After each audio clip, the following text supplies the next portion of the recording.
স্নান করে বেরিয়ে পড়লাম আমাদের গ্রামের মায়ের মন্দিরে পুজো দিতে। চলো সবটাই তোমাদের সাথে শেয়ার করব। এসে দেখি পুজো শুরু হয়ে গেছে।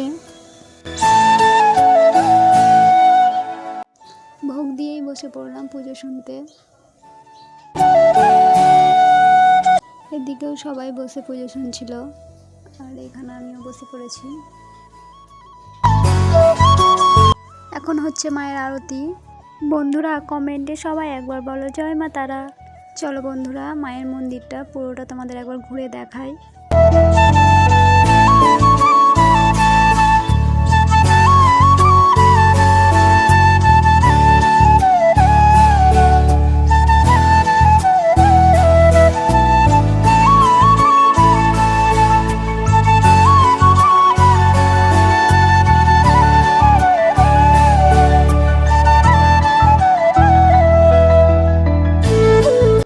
বন্ধুরা এটাই হচ্ছে আমাদের গ্রামের তারা মায়ের মন্দির। চলো বন্ধুরা পুজো তো শেষ, ভোগটা নিয়ে নিই। তো বন্ধুরা পুজো দেওয়া তো হয়ে গেল, এখন ভোগ নিয়ে যাচ্ছি বাড়ি।